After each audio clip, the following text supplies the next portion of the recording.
ceux restés au pays à travers des informations bien fouillées concernant tous les domaines de la vie du pays.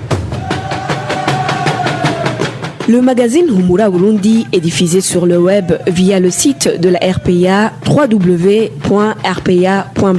Humura Burundi. À la présentation, Nadège Irakoze. Bonsoir à toutes, bienvenue dans l'édition de ce vendredi 12 février 2021. Tout de suite les titres. Aujourd'hui, le Burundi a fêté la journée mondiale de la radio, normalement célébrée le 13 février de chaque année. Une célébration qui ne devrait pas avoir lieu au Burundi vu que la presse est muselée, selon certains professionnels des médias. Les enseignants qui ont été détachés de leurs fonctions pour travailler dans la préparation des élections de 2020 réclament leur salaire de 4 mois. Les employés du ministère de l'Environnement chargés de garder la réserve naturelle de Rukoko sur le côté de la commune Gihanga dans la province Bubanza sont parmi ceux qui menacent cette réserve naturelle. Dans ce journal, vous allez le suivre. À la cabine de son, Fabrice Ndimurukundo, la prise d'image est assurée par Emesteve Nyungeko. Tout de suite, le développement de ces titres. Bonsoir, débutons ce journal par la page média. Célébration au Burundi de la 10e édition de la journée internationale dédiée à la radio. À cette occasion, rehaussée par la directrice générale de l'UNESCO, les différents intervenants ont tenu à souligner l'importance cruciale de la radio, surtout dans la résolution des problèmes au Burundi comme dans le monde. Trésor Nyongabo a suivi les festivités, son reportage. Les cérémonies de la célébration de la Journée internationale de la radio, sous le thème proposé par l'UNESCO, la radio médium connectée aux besoins de la communauté, ont vu la participation de l'assistant du ministre de la Communication Thierry Kitamoya, Onésime Harubonu, le président de l'association burundaise des radiodiffuseurs, ainsi qu'Audrey Azoulay, la directrice générale de l'UNESCO. Dans son allocution, Madame Audrey Azoulay a souligné l'importance colossale de la radio, surtout dans le contexte actuel de la pandémie de Covid-19 ainsi que dans l'éradication des discours de haine. La pandémie nous a rappelé toute sa valeur ajoutée. La radio demeure le média le plus accessible. Elle a participé à sauver des vies en rendant accessibles des informations fiables, en luttant aussi contre les discours de haine. La radio demeure ainsi un média incontournable qui prouve au quotidien sa résilience comme sa capacité d'innovation. Elle reste le compagnon de nos matins, l'écho de nos soirs, le miroir intime d'un monde qu'il faut entendre pour comprendre. Onésime Harubonu, président de l'association burundaise des radiodiffuseurs, a quant à lui précisé que la radio offre à la communauté une opportunité en or de s'enquérir de la situation réelle dans le but de la résolution des problèmes. Il s'est exprimé en ces termes. Cette journée est une occasion de rappeler à tous les auditeurs que la radio est d'une grande importance dans la vie de tous les citoyens. Elle a une tâche louable de réconcilier les personnes et de pouvoir exprimer ce qu'elles ont au fin fond de leur cœur. La journée internationale de la radio a été initiée par l'UNESCO le 13 février 2011 et il s'agit donc de la 10e édition de la célébration de cette illustre journée. Pour rappel, la radio a actuellement déjà soufflé ses 110 bougies depuis sa création.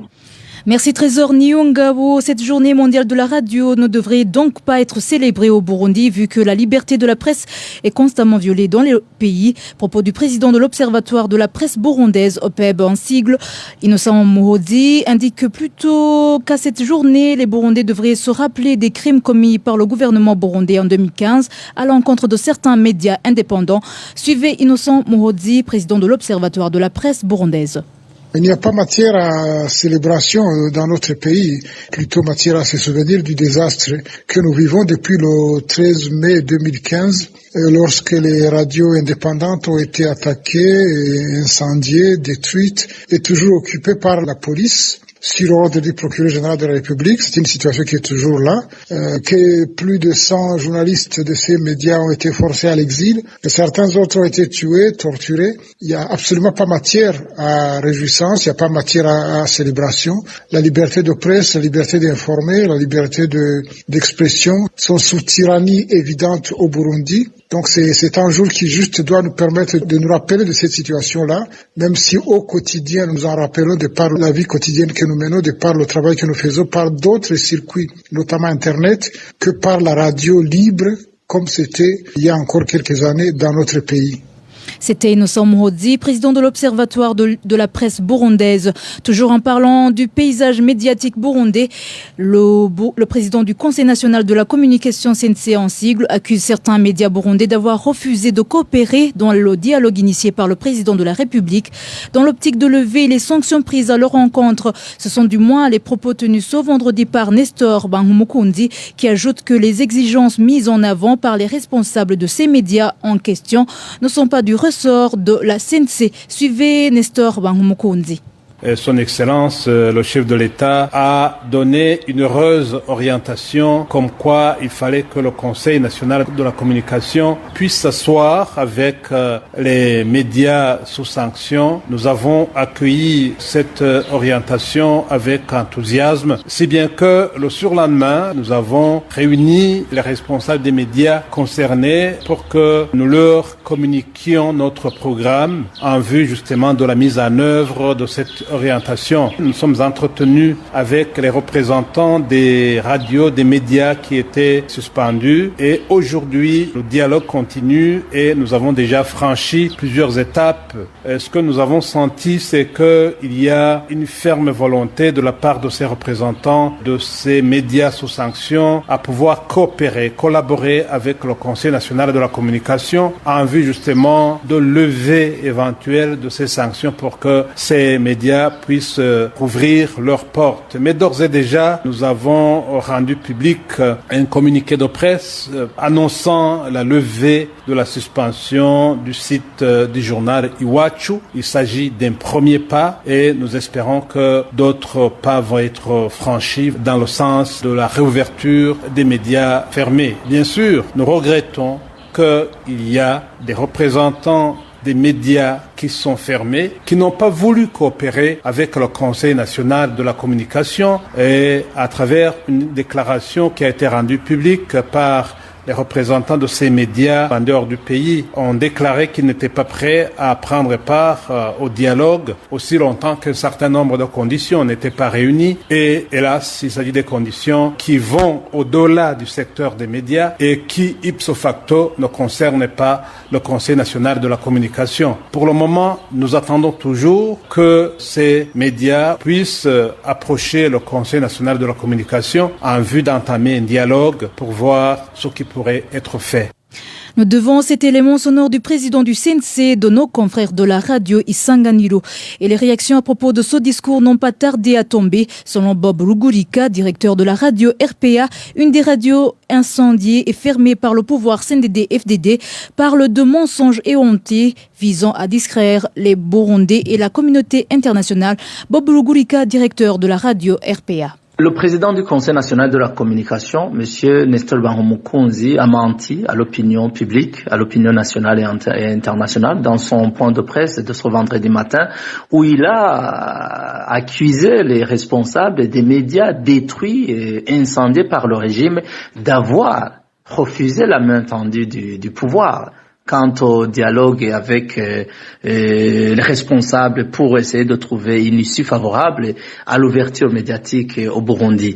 Là, je voudrais souligner clairement que personne parmi les responsables de ces médias, détruits et incendiés, fermés par le régime, n'a ni été contacté, ni été invité. Donc, vous comprenez que c'est juste un discours de démagogue.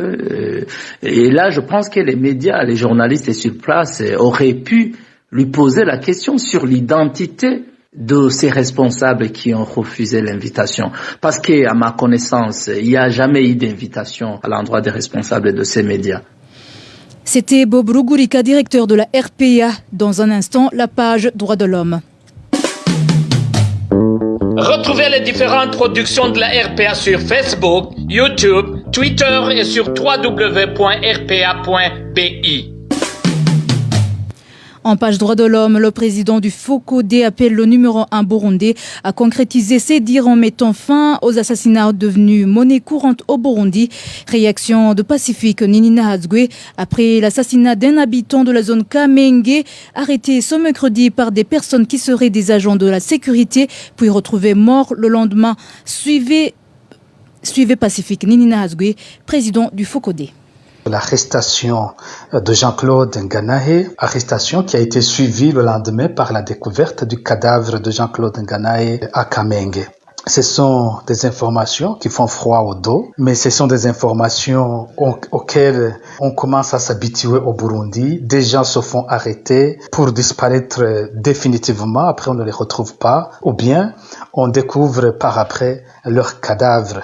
Et ce qui est encore plus grave, c'est qu'il n'y a pas de suite de la part des autorités burundaises sur ces exécutions ou ces extrajudiciaires ou ces disparitions forcées. La mort de Jean-Claude Nganahe suit les déclarations de la semaine passée du président Ndayishimiye qui avait demandé à ses services d'éviter de commettre des meurtres, de respecter la vie humaine parce que c'est une vie sacrée. C'est dommage qu'après un tel discours, on observe encore les mêmes comportements des corps de l'État qui les commandent. On se demande d'ailleurs la valeur qu'on peut donner aux déclarations que continue à faire le président Ndayishimiye lorsque ces déclarations ne sont pas suivies d'actes, ne sont pas suivies d'effets.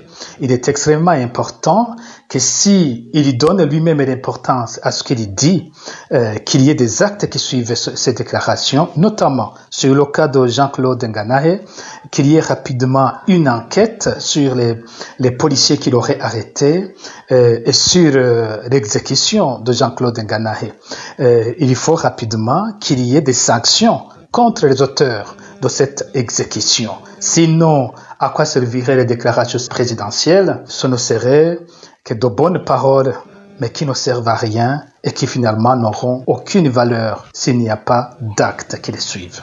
C'était Pacifique Ninina Hazgwe, président du FOCODE de la page droits de l'homme. Passons à la page santé où une dizaine d'étudiants du campus de Buhumuza en province Changuzo ont été testés positifs à la Covid-19 ce jeudi. Pour le moment, les étudiants de ce campus sont dans une pure panique, surtout qu'il y a d'autres étudiants qui présentent des symptômes de cette maladie.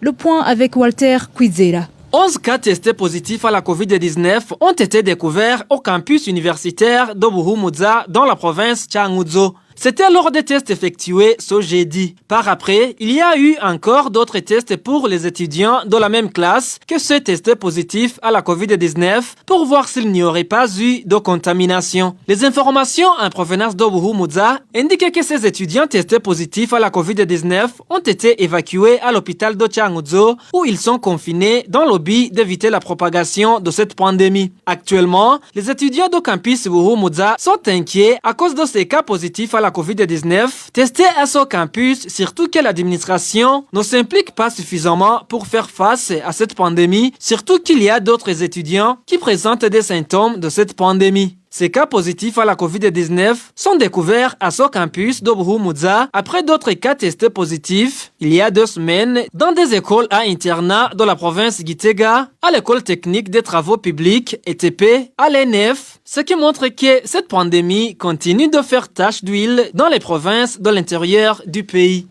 Merci Walter Kwizera. Toujours en parlant de la pandémie de Covid-19, le gouvernement du Burundi indique qu'il ne peut pas utiliser des vaccins qui n'ont pas été homologués par l'Organisation mondiale de la santé. Et pourtant, l'OMS a déjà homologué un vaccin pour des situations d'urgence. Émile Nibasumba. Le 31 décembre dernier, l'Organisation mondiale de la santé a homologué le vaccin anti-Covid-19 à ARNM-CoMIRN au titre de la procédure pour les situations d'urgence. Ce vaccin produit par Pfizer Et parmi ceux qui sont aujourd'hui distribués dans le monde, le Burundi est agréé pour faire une demande via le mécanisme COVAX. La Banque mondiale donne également des crédits à rembourser sur le long terme pour que les pays puissent se procurer ce vaccin. Il y a également des pays riches qui contribuent pour que les pays pauvres comme le Burundi puissent obtenir ce vaccin. Compte tenu des récentes déclarations du ministre de la Santé, Tade Ndikumana, devant l'Assemblée nationale, le gouvernement du Burundi n'aurait pas encore fait la commande des vaccins. En tentant d'obtenir plus d'éclaircissements, nous avons posé la question à Dr John Kengasong, directeur du Centre africain pour le contrôle des maladies et la prévention, qui est également l'un des envoyés spéciaux de l'OMS dans la lutte contre la COVID-19. I cannot address the specifics of what Burundi has done or not done. As you can imagine, that I'm not privileged to those negotiations at the country level. Je ne sais pas ce que le Burundi a fait ou ce qu'il n'a pas fait. Je n'ai pas ce privilège de participer dans ces négociations entre États. Mais sur nos plateformes, il y a des formulaires à remplir. Et l'on analyse la capacité du pays, la population qu'elle possède, etc. C'est ce que je peux vous dire à propos de ce mécanisme.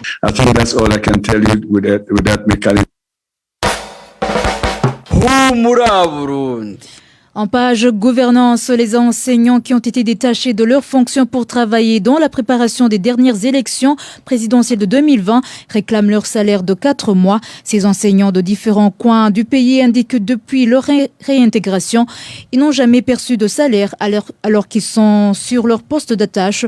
Le point avec Clovis Nyonzima. Les enseignants qui avaient été détachés pour une mission de préparation des dernières élections sont au nombre de 169 sur tout le territoire national et sont répartis en 2 catégories. La première est composée d'enseignants qui étaient dans la commission électorale communale indépendante et la deuxième comprend ceux qui faisaient partie de la commission électorale provinciale indépendante. Leur mission dans ces commissions a pris fin le 30 septembre 2020. Depuis cette date, les premiers ont réintégré l'enseignement conformément à la pratique d'usage en cas de détachement. Selon les informations que nous détenons, ils n'ont jamais touché de salaire depuis leur réintégration dans l'enseignement. Aujourd'hui, ils réclament les arriérés de salaire de 4 mois, à savoir les mois d'octobre, novembre et décembre pour l'année 2020 et le mois de janvier de cette année 2021. Ces enseignants déplorent le non-paiement de leur salaire alors qu'ils continuent de vaquer à leurs activités. Ils précisent en effet qu'ils rencontrent plusieurs problèmes pour subvenir aux besoins de leur famille, sans oublier les dettes contractées auprès des tierces personnes.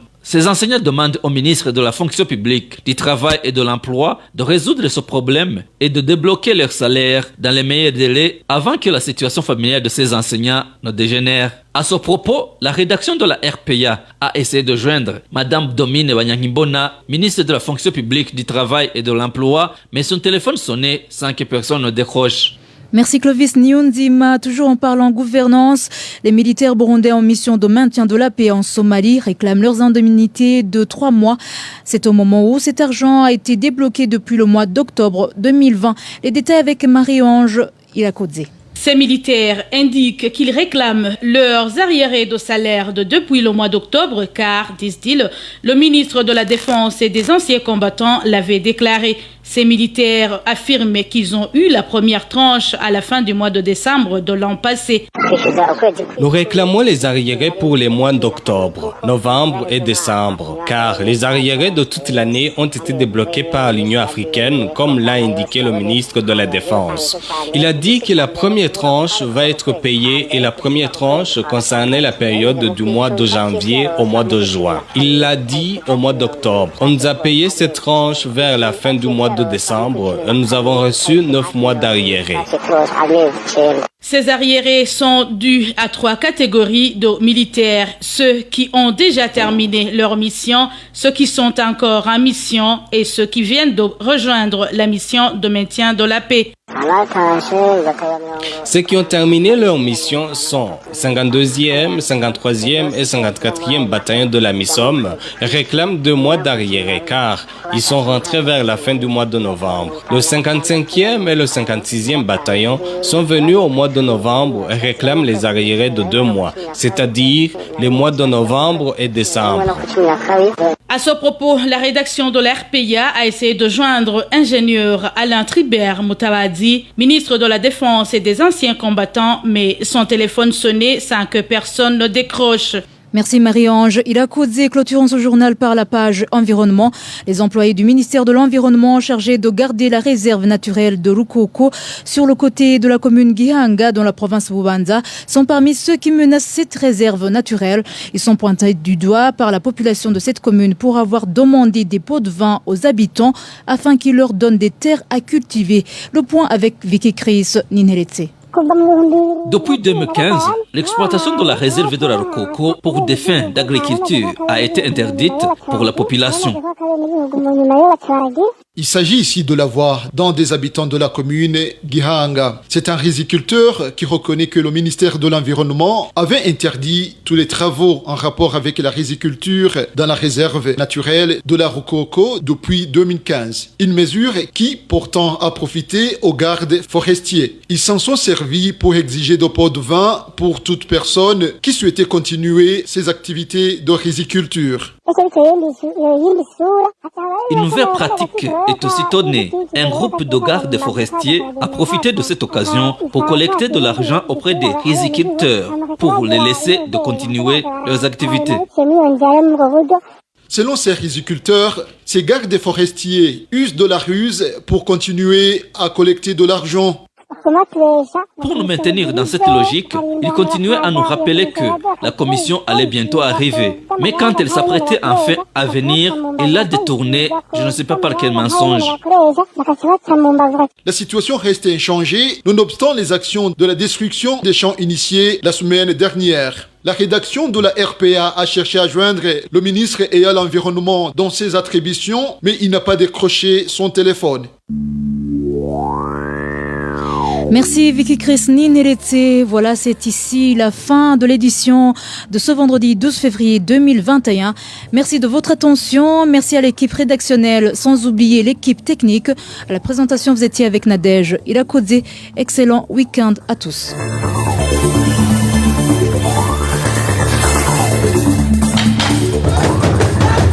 C'était le magazine Humura Burundi. Un magazine comprend pour relier les Burundais en exil et ceux toujours au pays à travers une information de qualité.